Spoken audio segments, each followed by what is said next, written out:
Okay, Brian from Snowwalker Bushcraft back again with the second part of our rawhide sheath. Now the materials that you need for the second part for your assembly are going to be this.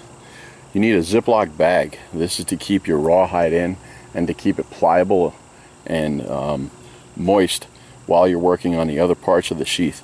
You're going to need some kind of receptacle with some warm water. We don't want hot water.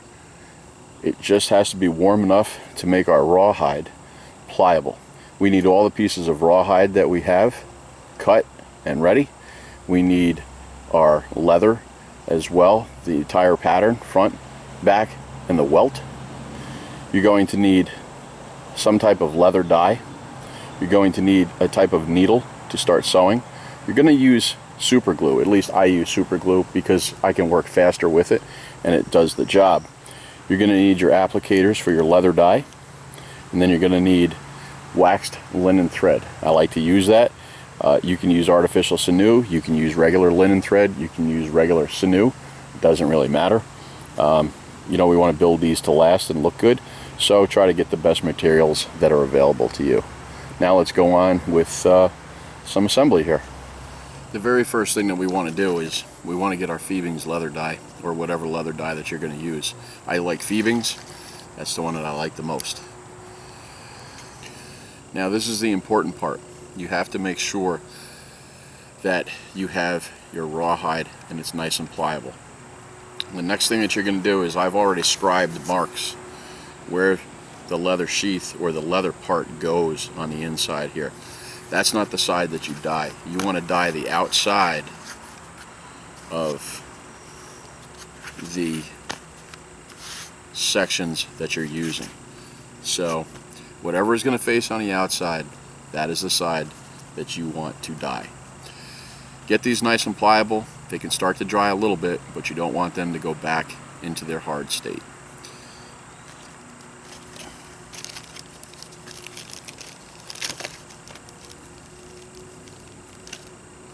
Take out one of your applicators and then just go to town.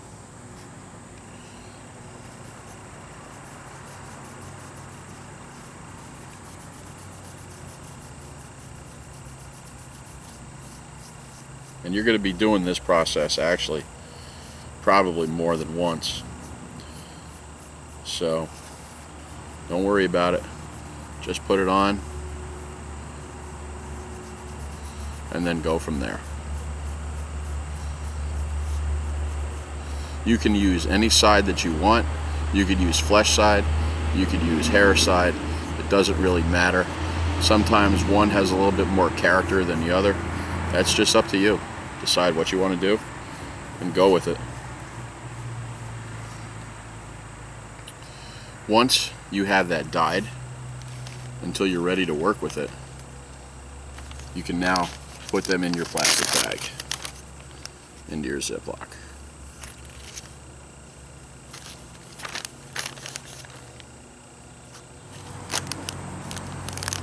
Seal your bag and just put it aside. Keep your water handy if you need it to re-soften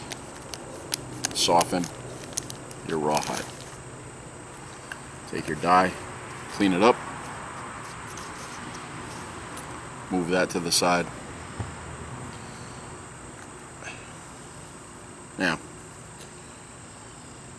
turn one piece over, and again, like I said, you're going to reapply your dye again, so it's not so much a big deal. This is why I like using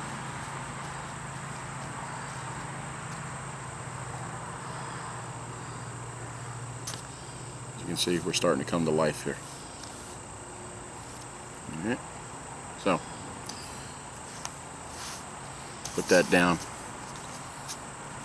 And now we're going to work from here. I don't ever worry about any of this deer hair or anything. I just continue to work with it. So we take and we realign where we're going to put this. Remember, this is going to be folded over the top here, so we don't have to worry about this so much. We know this is the depth that our knife is going to be going in. It's going to be right around there. Alright, now you can see it as it comes together. Okay, now we're kind of ready to rock and roll here. So now we want to get out our glue. Again, I use super glue. You can use whatever you want to use. I just find that this works well, and it actually speeds the process along with me a little bit. So take my super glue. I know where my sheath is going to lay. Again, remember, these edges are going to be tapered and they're going to be trimmed before we sew. So it's not overly critical at this point. So we're going to cover this back of this sheath with the super glue, and we're going to apply it right to our rawhide. Right here, what I want to show you is I actually bevel the edges a little bit. You may want to leave them square. I find that if you bevel the edge, it does a pretty good job with it. And it doesn't have to be perfect. It's not going to be seen.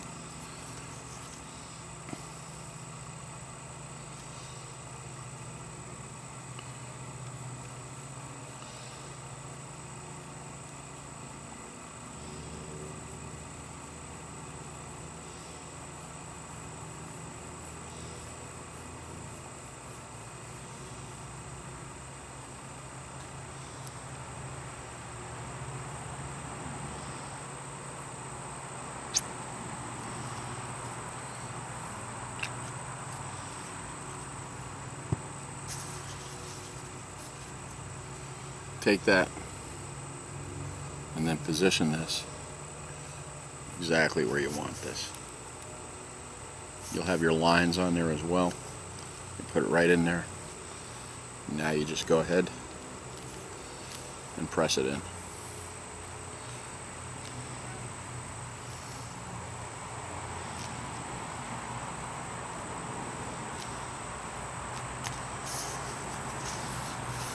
You can put this to the side because you're going to want to let this dry for a little while. Now what I normally do is I will get the other one.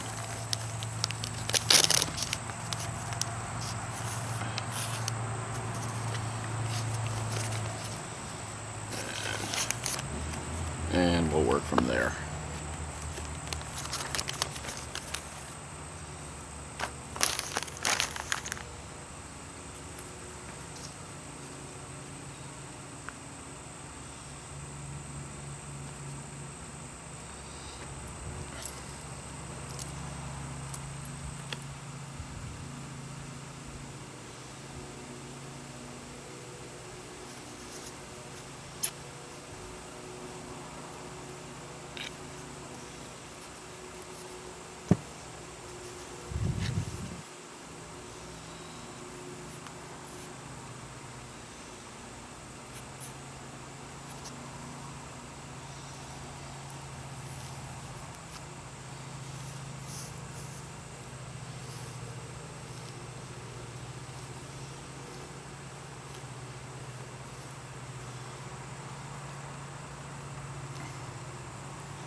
The next step that you're going to have is you're going to place the welt on one of these halves. It doesn't matter which side you start with.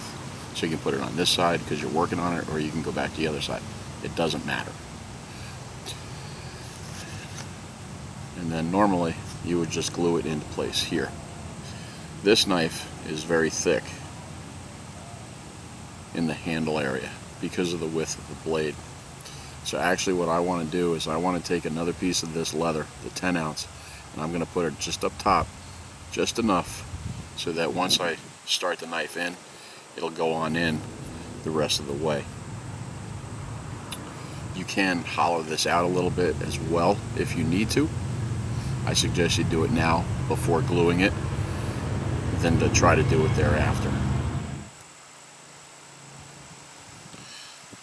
What I've done is I've actually, because this knife is so thick, is I've actually cut another piece for my welt that's going to go up on top. I could have taken and used 2 thinner pieces to build it up a bit, but what I'm actually going to do, because it doesn't really matter all that much, is I'm going to glue one on the bottom and I'm going to glue one on the top, and that'll even out the welt once it gets sewn into place. So that's what we're going to do now. So I'm just going to glue one here.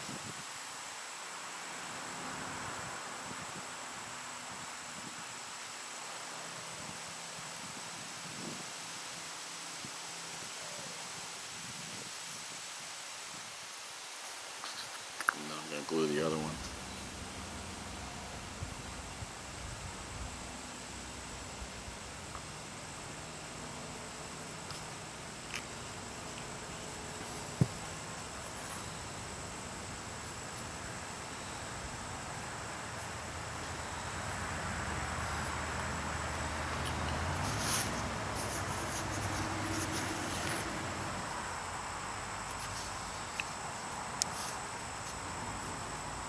As you can see, this is actually starting to come together. Now what we're going to do now is we're going to actually let these dry for a while. And this is a good time to take a break, because this is where you need to be for the second part of assembly of this sheath. So that's the end of the second one. Again, it's getting into the assembly part of it now. And now you have to really, you've got to kind of start to work fast, and I'm still trying to break this down for you as best as I can without actually interrupting my process of making that sheath. So Brian from Snowwalker Bushcraft, thank you for your views and your comments. Until the next one, walk the woods.